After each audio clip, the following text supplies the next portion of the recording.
I like the rant. Ranting is fun. It also cleanses the soul. Detroit is to be one of the best sports cities in the country, if not the best. Surely Javi can't be as bad this year as he was last year. Surely that can't be the case.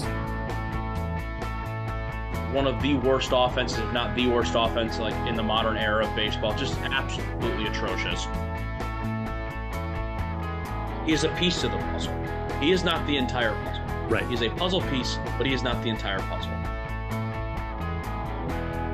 This is the Michigan and Trumbull podcast with your hosts, Alex S. Freeman and Luke Giaconis. Hello and welcome to the Michigan and Trumbull podcast. I'm Alex Freeman, joined as always by Luke Giaconis.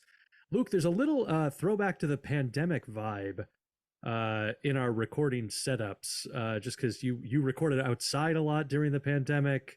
I'm at my in-laws' house recording, so just a little throwback episode for the people that have been with the show from the beginning. Well, pandemic or no pandemic, if I can stay 6 feet plus away from you, it's a positive in my mind. As anyone who knows that listens to the show, longtime listeners, Alex and I do not like each other. No, we only record this out of contractual obligation. So if I can take any precautions to be as far away from Alex Freeman as possible, I will do it, which is why I'm outside right now. Not because it's a beautiful day and it's the start of a weekend. It's because I'm committing to that bit. But no, outside, beautiful day here, Naples, Florida. The Detroit Tigers are on a 3-game winning streak at the time of recording this. Life is good. I saw the new Guardians of the Galaxy last night. Maybe like the best Marvel movie since Endgame. Lots of good things going on right now. So Endgame by Samuel Beckett. That is a niche joke. That is certainly our audience is like, oh, a Sam Beckett joke. Well, you know, our audience loves Detroit Tigers baseball and Sam Beckett. So that's pretty much, forget Josh. Who's Josh Beckett when you got a Sam Beckett rolling around? Exactly. That's an inside baseball for a little more inside baseball. That's right. Now, yeah, Luke, that's a good idea. Let's timestamp this episode because it is we are recording on Friday early evening afternoon before the Tigers play the Cardinals in St. Louis. In fact, part of why this will be a shorter episode is because I have to get to Busch Stadium to see the Tigers and the Cardinals. And Luke has to go see Rock of Ages this evening. So basically having the same kind of evening that anyone could ever dream of. I'm gonna go from the inside environment to the outside to watch some baseball. Luke's gonna go from the outside to the inside to watch some theater. And it's going to be a great Friday evening. But yes, Tigers on a 3-game win streak just swept the Mets, much to the chagrin of one Frank the Tank. Yeah, Frank the Tank Fleming. We need to do a wellness check on Frank. I don't know if you saw, I know I posted it in the group chat, but Frank is not well and has not been well for a very long time. It has not been well for a very long time, but the Tigers certainly did not help. What's the saying? One man's trash is another man's treasure. Frank's trash baseball team made our trash baseball team look like we were the richest team in the land after what we saw this past week with the Tigers in the Mets series.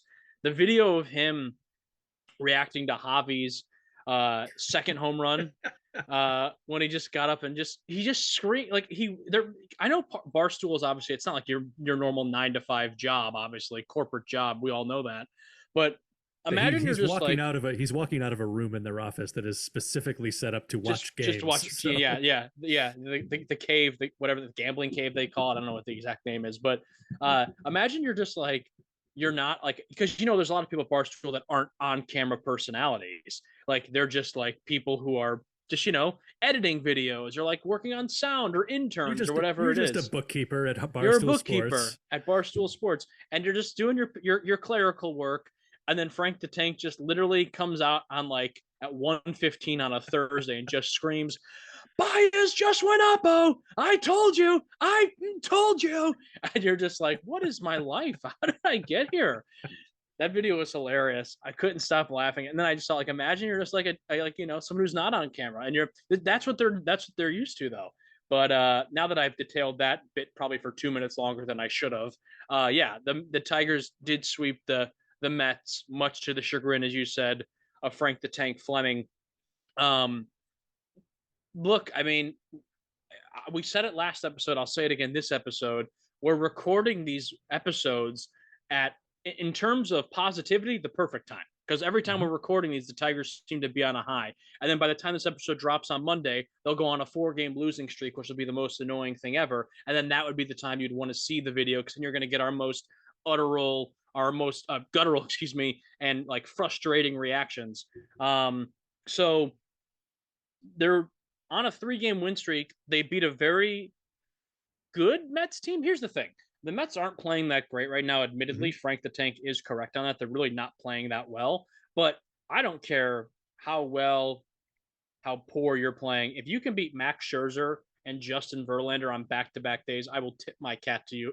Tip my cap to you and then some, because that's just a feat in and of itself. And to see the bats respond the way they did this series against the Mets was truly exciting to watch. Eric Haas came alive, Javi Baez came alive, Riley Green had the big home run on the third game.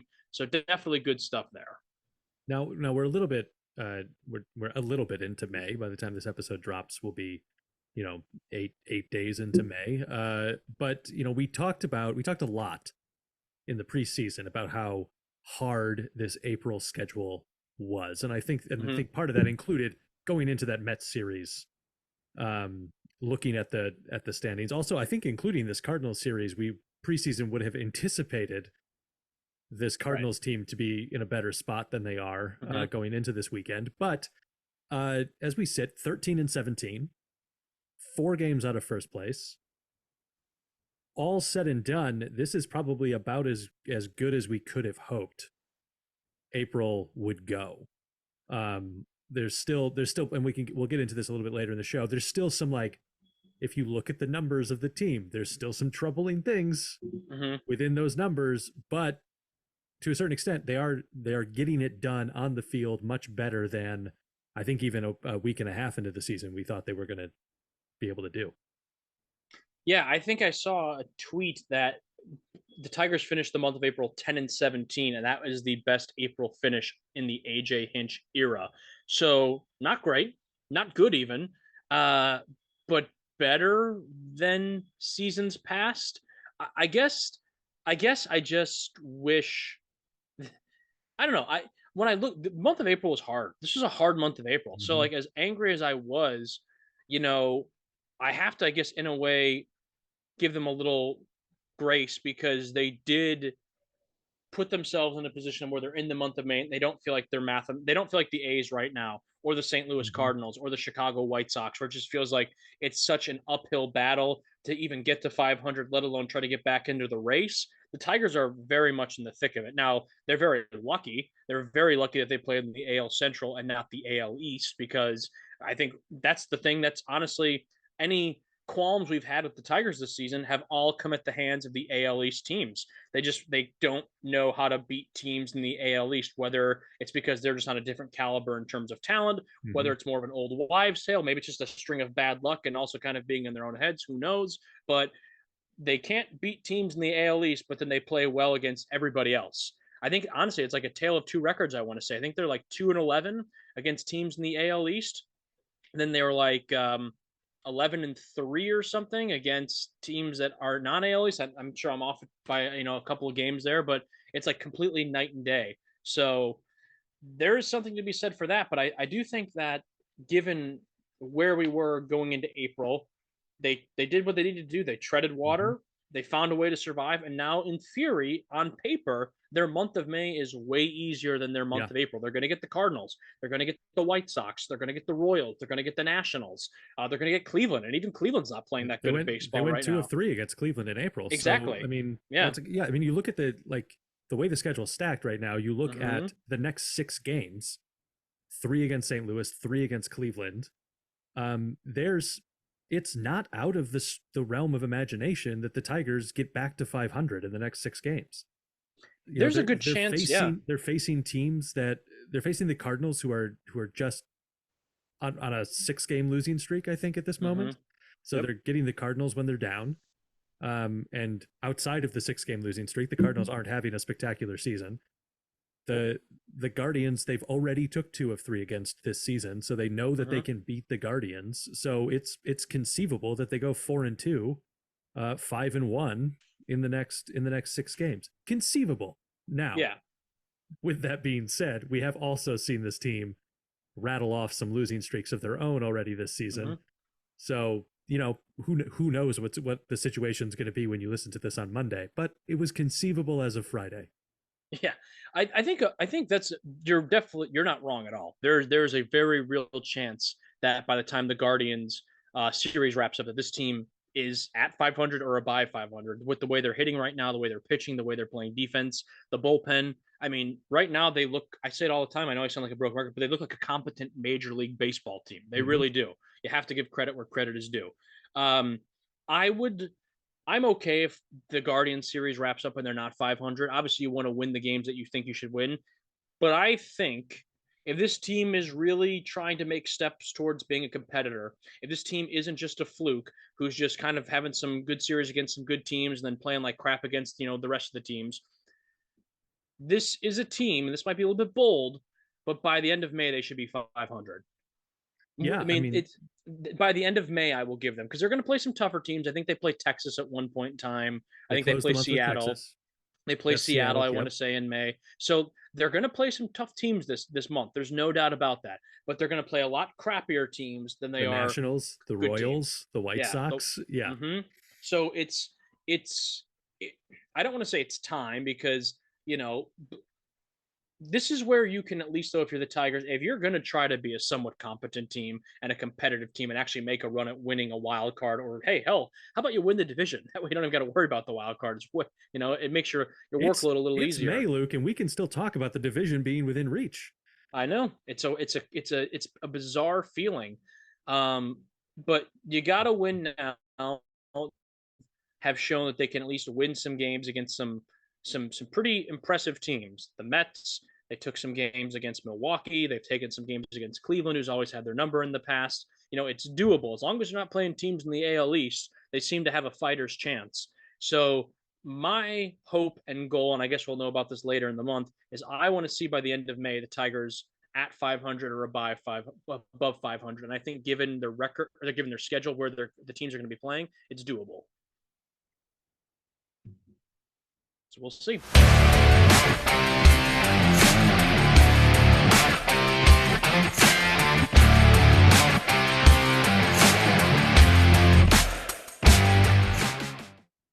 That's your rant intro music, Luke. I didn't actually check with you before the show if you have a rant prepared about this team. But again, we keep catching you. I know. On a 3-game winning streak. You're catching me. It's like when I'm in the middle of traffic driving to work, you're catching me at the worst time to try to sell me some Cutco knives. You really are. No, you know what I would say? There was one thing that I think needs to be brought up, and it is that it's not really a rant. I guess it's it is a rant in a little bit way. When you're shitty, you shouldn't be cocky. You just shouldn't be. And we saw it with Javi Baez a couple weeks ago in the Toronto series. He was cocky as all hell, hadn't done anything the entire season, laced the ball, thought he had, hit it into the moon, and then barely legs it out to get a double. Then the whole base running blunder happens. AJ Hinch pulls him aside respectfully, benches him that game. And ever since that benching, Javi Baez has just been on fire. He really has. He's been playing some of the best baseball ever wearing a Tigers uniform. He didn't get benched for this the other day, and I was kind of surprised. But Jonathan Scope, who has, by all accounts, done absolutely nothing this season, did the exact same thing Javi Baez did the other day against, I think it was in that Mets game 1 of the doubleheader. Hits a ball. He thought he had hit it into Ford Field, bounces off the top of the wall. Had he busted his ass down the box, probably could have gotten a triple out of it. I know Jonathan's not, the flash by any means, but he stood there, looked at it. Now, I saw some people saying he thought it was going foul. Some people thought it was going fair. I think he was posing. Regardless, you got to run out of the box, even if it's close. You're taught that in Little League. And then he gets to second base with a double. And I get it. A double's a double. A guy like Scope, I'm sure that was a huge milestone for him. But I guess I'm just tired of the nonchalantness with some of these guys. I know I'm going to sound like a 70-year-old right now who's like, back in my day, we always ran the ball out, whether it was fair or foul. Like, I understand the game has gotten flashier over time, and I'm cool with that. But like, look at Luis Robert with the White Sox, like that lollygag, and he was done. Like, you guys are getting paid millions of dollars. Now, I guess you can make the argument of, hey, Luke, when you're in your job every single day, do you always give it 110% every single call, every single customer you have?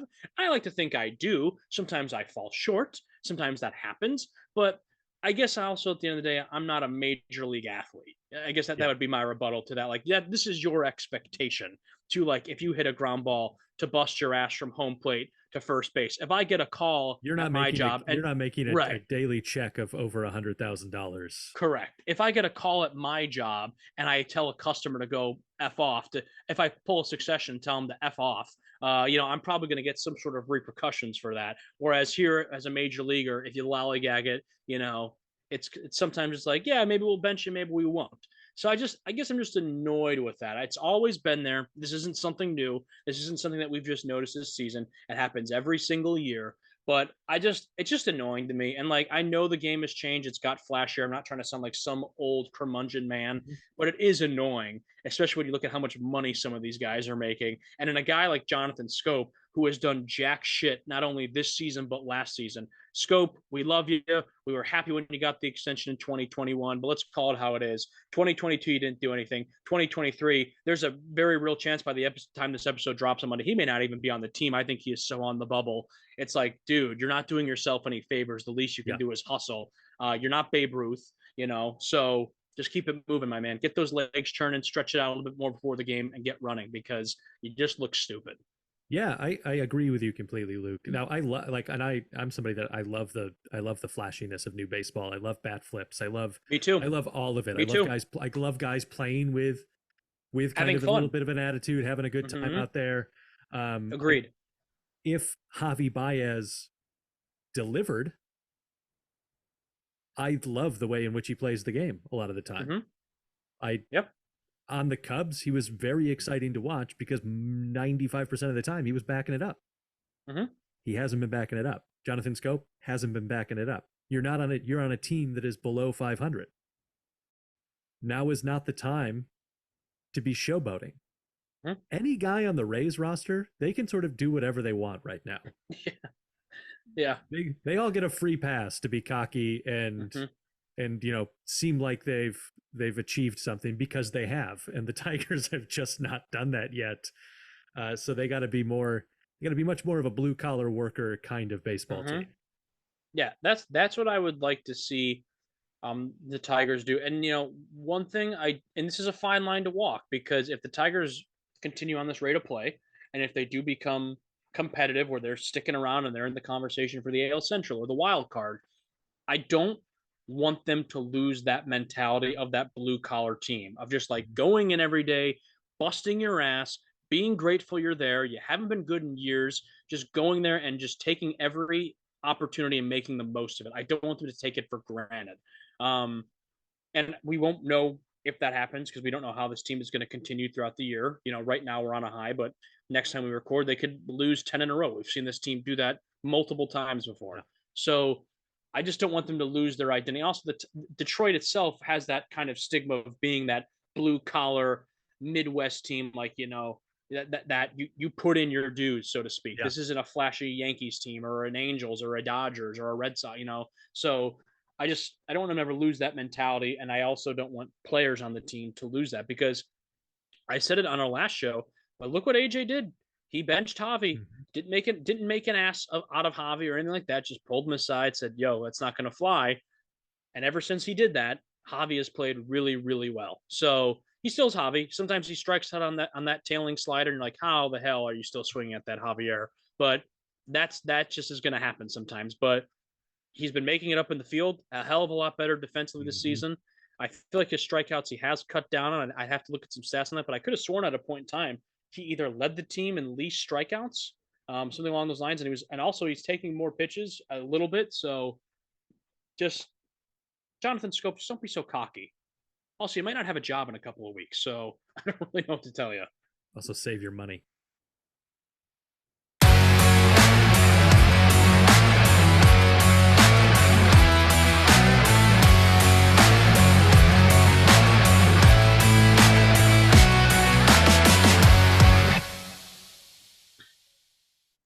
So Luke, we sort of talked about the Mets series a little bit in the top part of the show, but I want to talk about it just a little bit more because obviously two guys came back to Detroit for not the first time. Max has been back, but Justin made his Mets debut. Justin Verlander at Comerica Park gave up 2 home runs in the top of the bottom of the first, and then recovered from there.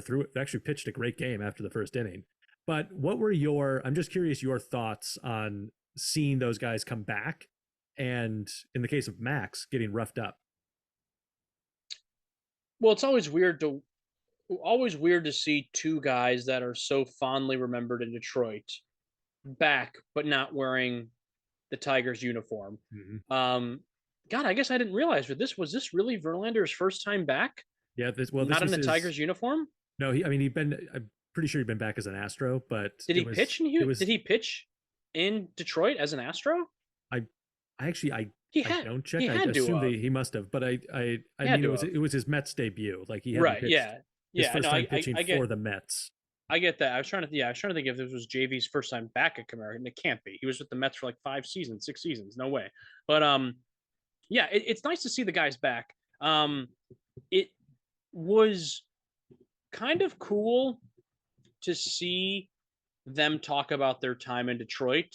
Mm-hmm. Mainly Verlander gave some very interesting comments. I think it was during one of his interviews in the locker room, how a reporter asked him, are you surprised to see how much this organization has struggled since you left? And he flat out was like, no, not really. He's like, if you were here and kind of saw the pieces that were being moved, you had a sense this was coming.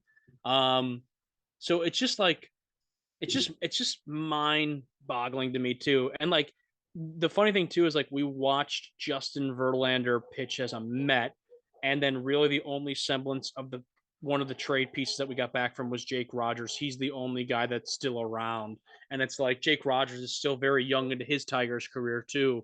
So it just goes to show you how hosed the Tigers got on that trade. Thanks a lot, Al. But yeah, it was cool to see them back. Did you see the thing about Verlander when they asked, "Are you going to go into the Hall as a Tiger or an Astro?" And he was just like, "Oh, wait!" He's like, "Way to put me on the spot." Next question. He didn't say. So that made everyone in Tigers Twitter kind of up into an uproar, no pun intended, because they're like, "You got to go in as a Tiger. You got to go in as a Tiger." And I'll ask you that question. I mean, he was with the Tigers from 2006, I believe, to 2017. Astros from 2017 to 2022. Thoughts? Does he go into the Hall of Fame a Tiger or an Astro? At this moment, an Astro. You think?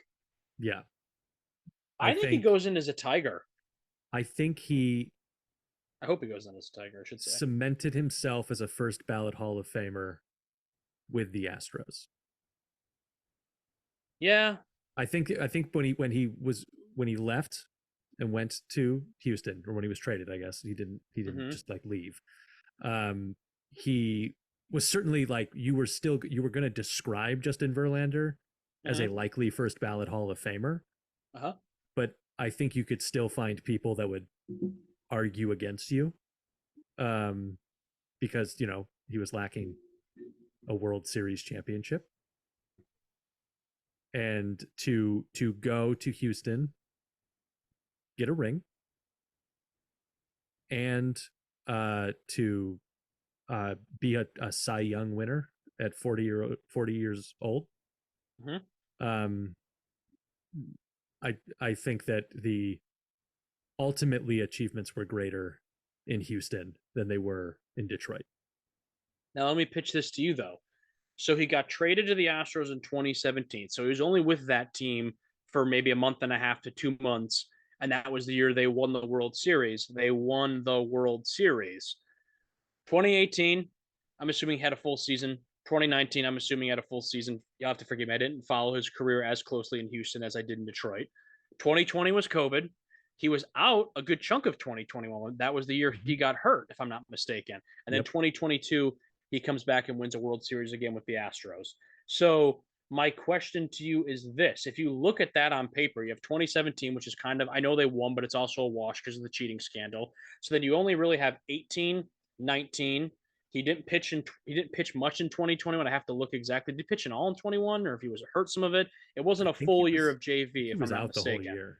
Yeah, it was because he had the Tommy John, right? Yeah. So yeah, he didn't pitch a full season for sure, at least. So you're looking at what, maybe 3 seasons, 3.5 seasons, four if you combine everything. To be fair, two out of those fours he won a World Series, but one of them is the cheating scandal. And one So of those years he won a Cy realistically, Young.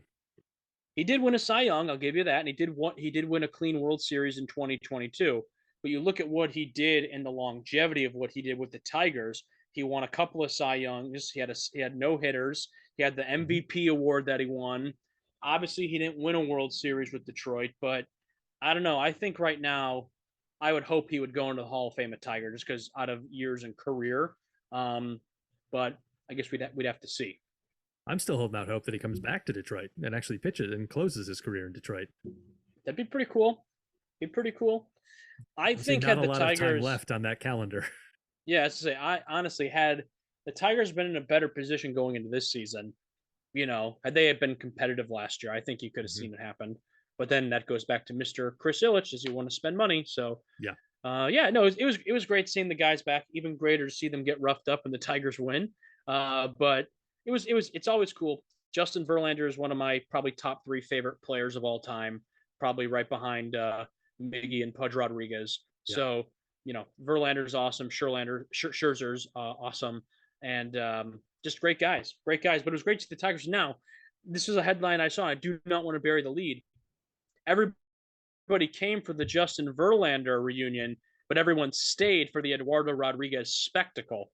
Eduardo Rodriguez is pitching the best baseball, not maybe only of his career, but without question as a Detroit Tiger. He is Yeah. his last 5 starts. I think he's given up a run. I mean, Mhm. he looks absolutely lights out. He looks so good. It's great to see. And now the question is being posed. If Eduardo Rodriguez continues playing to this caliber, what do the Tigers do with him? Do they try to ship him at the deadline? Do they try to extend him mid-season? He has an opt-out. Does he try to walk and get more money elsewhere? He has said in the past he wants to stay with the Tigers. What do you think? How does this all unfold? Yeah, I mean that's a really great point, and I think it's going to entirely depend on how the month of May unfolds for the Detroit Tigers, Mm-hmm. right? Like if the Tigers come out of May, as you talked about, we can sort of reasonably expect them to at or around 500.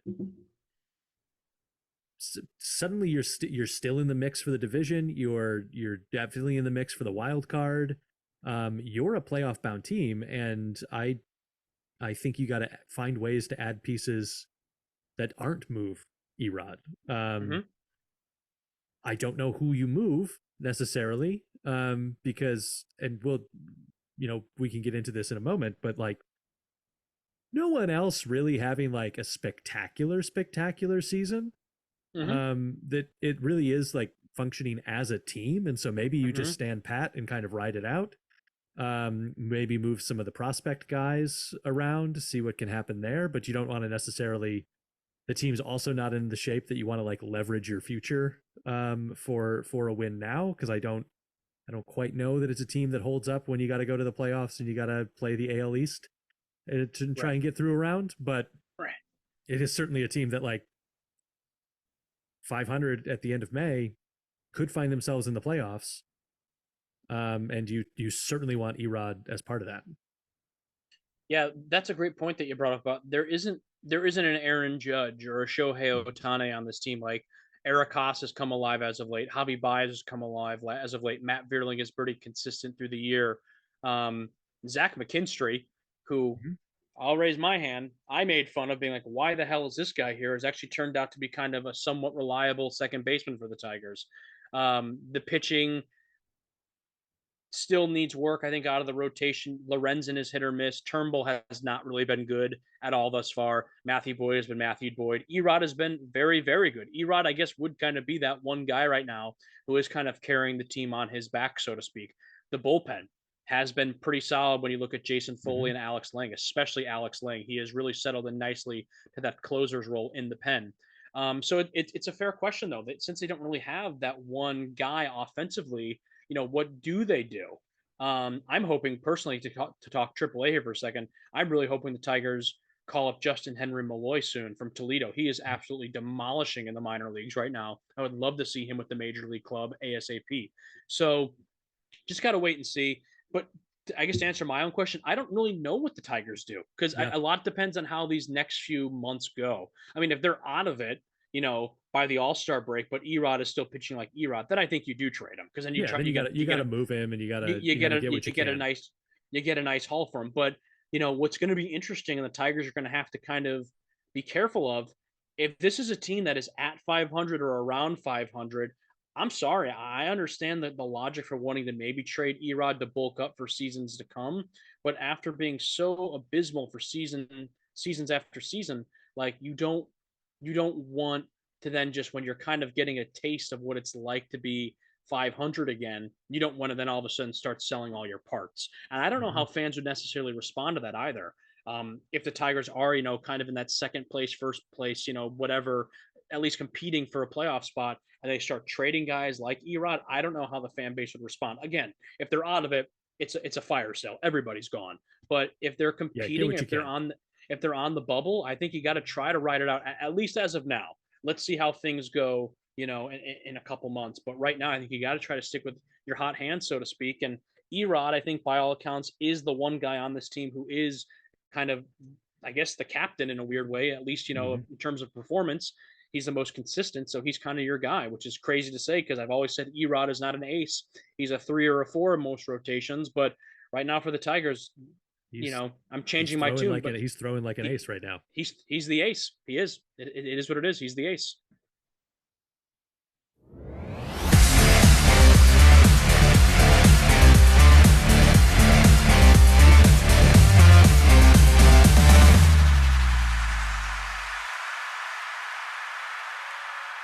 I have flipped back and forth multiple times about what stat I was going to quiz you on. Okay.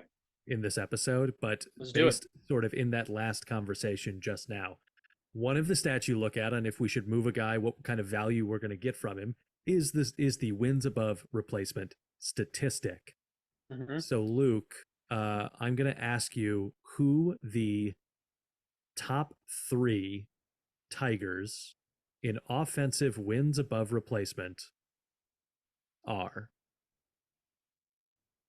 Let me ask you this question first. Do these top 3 Tigers have a positive WAR? Yes. Okay, good. They do. Good. Just making sure. I will say there are about 1, 2, 3, 4, 5, 6, 7, 8. There are 8 guys with negative WARs on the roster. Sounds about right. And the rest of the guys are positive WARs. Nobody has a WAR above 1.0. Okay, so we're still chasing that elusive 1. Okay, yes. But all right. So let me see here. My initial reaction, straight out of a cannon, I'm going to give you Javi Baez, Matt Vierling, and Zach McKinstry. You got 2 out of the 3. Matt Vierling, Javi Baez lead. Matt Vierling is a 0.8. Javi Baez is 0.7.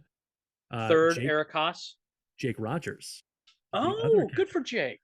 Good for Jake. Now, obviously, Jake has played a little bit less, so his sample size is a little bit smaller. But when he has played, he's got a 0.6 WAR. Now, Luke, who has the lowest WAR on the Detroit Tigers? This pains me to say.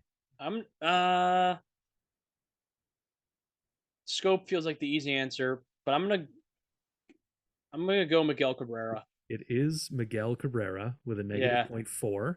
Yeah. Big fella has not been hitting great this year, but he doesn't feel liability yet in the lineup. He doesn't feel liability, but it definitely feels like it's at the point where you got to take your grandpa's keys away from him and he can't drive anymore. Like, we do feel we're there yet, but look, he didn't play at all in the Mets series. So, I mean, I think it's just we're getting to that point now. He'll definitely get a game. I wonder, have they released lineups for tonight? They have. He is in the lineup tonight. Okay, cool. That's awesome. You get to see him play.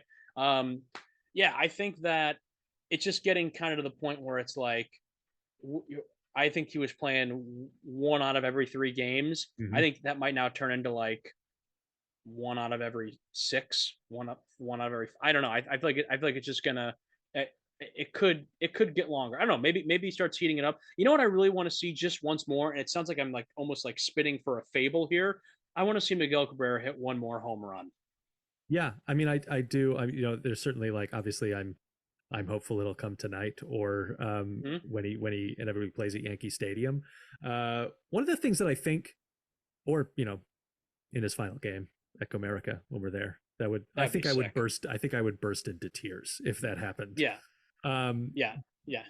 One of the things about Miguel Cabrera, and I think that has been great, and like AJ has talked about this a little bit, is that obviously he and Miguel are in pretty constant communication. Miguel wants Hmm. to win. He wants the team to win. He wants to do the things that are required for the team to win, which means Hmm. that he's not in the lineup every day, which is good. We talked about that Hmm. um, preseason that we hope the team is in a spot that Miguel does not need to be in the lineup every day Hmm. because he's not that hitter anymore.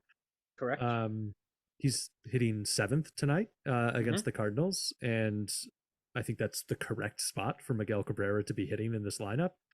But what I do think that AJ is doing a nice job of is he's aware that people want to pay their respects to Miguel Cabrera, that people Hmm. want to come out and see him play one more time. And so I do think what we're going to end up seeing is we'll see him once a series on the road, and there'll be a little bit longer stretches at home where he sits down. So I Yeah, think that like we'll see him tonight. I don't think we'll see him the rest of the Cardinals series. yeah. We'll they'll get to see him once in Cleveland, and then it'll kind of when they come home, maybe he'll be in, maybe he won't be, depending on Hmm. the matchups. He's certainly if there's a lefty on the mound, we'll probably see Miguel. But if they throw out three righties against the Tigers, maybe we don't see him. Yeah. It feels appropriate right now, and in a weird way, um, the games he hasn't been in the lineup, I haven't felt that abandonment of like, where's Miggy? Why is Miggy's name not on the lineup card? Mm-hmm. Like, it's almost becoming a little bit normal. It's becoming a little normalized, I guess, not seeing his name in the lineup every day, which has been weird. I thought it would be more, I'd be more resistant towards it.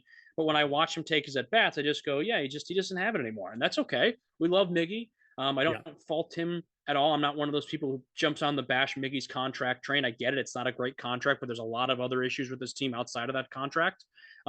He's a Yeah, first ballot Hall of let's Famer. say it again. Miguel Cabrera's contract is not the reason that this team does not have top tier Yeah, talent on it. of course. Yeah, agreed. So I just think it is what it is. I think AJ thus far he loves to change his lineups, almost I think sometimes to a fault. But I think the way he's handled Miggy and giving Miggy that respect, but also letting getting some at bats has been pretty solid. And also Mickey's still chasing some guys for the all time hit list. So I think he's right around 3,100 hits all time. I want to say so. Yeah. He's definitely still got some goals. I'm sure personal that he wants to accomplish. And just as like just kind of for reference for everybody, if you go to the stats page on ESPN and you sort the Tigers roster by batting average, Miguel Cabrera is 13th right now, Mm, sitting at 13th in batting average. okay. Who's he ahead of? Who Spence? is down there? Uh, Torque? Nick Maton.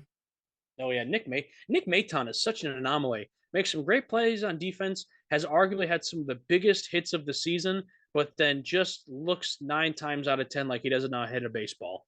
That about matches the average. He's hitting 156. So, Yeah, not great. Not but great. If currently leads the team in home runs Yeah, and leads the team in RBIs. is he the Tigers version of Chris Davis? Maybe. Quite possibly. I mean, Yeah, if that stat line doesn't sum up the Detroit Tigers roster at present, I don't know what does. yeah. Because again, it like comes back to that issue, right? Of like, Hmm. okay, if we want to hang on to Erod, Yep. who do we move at the deadline? Right. Nobody's good Right. enough to get a haul that makes sense to break up whatever good is happening in the team if the team's sitting around Correct. 500 as we Yeah. hit there. Like maybe Javi Baez. Maybe you can get you can get Hmm. a little overvalue for Javi Baez, because he does sell a lot of jerseys. Um, True. so like that that's maybe the guy who can be having the season that he's having and still get Hmm. some amount of return that makes it Yeah. worth it. But Ryan Kreidler, Tyler Nevin. They're not even on the roster anymore, or they're in AAA. So yeah, it's fair. Yeah, it's fair. Zach Short currently has the best average. Hey, he had such a good game. They kept him up. He was 9 at bats. He was all but certain going back to Toledo. Then he had the game of his career, and they're like, "Yeah, you're not going anywhere. You're staying," and rightfully so. Right here, buddy. But so, May's going to be Scott Harris. If you're listening, though, Scott, AJ, let's call up Justin Henry Malloy. I think it could be pretty sick to see him at third. So let's make it happen. All right, Luke. Any additional closing thoughts? I want to see the Tigers continue to play clean, concisive, competent baseball, consistent. A lot of C's I just threw at you right there. Cabrera, I want to see him at a home run tonight for you, Alex. It'll be beautiful. And I just down the third baseline. Do it into the upper deck. If I remember correctly, in 2021, right after he hit 500 in Toronto, their next series they went to St. Louis, and he hit a ball that I want to say bounced off the Big Mac land sign for like 501 or 502, if I'm not mistaken. I think that happened above that sign tonight. Do it. So I just need a little bit more loft, Miggy. You need a little loft. I want to see the Tigers continue to play the same way they played against the Mets. Play more like you did against the Mets and less like you did against the O's and the Rays. And if they continue to do that, which theoretically they should, because a lot of the teams they're about to play these next few weeks suck, maybe, just maybe, we go into May above 500, at 500, maybe in first place. Who knows? The AL Central sucks too. So that's true. Misery loves company, and we are in the Central Division, which is just full of it. So misery, misery, misery. Go Tigers.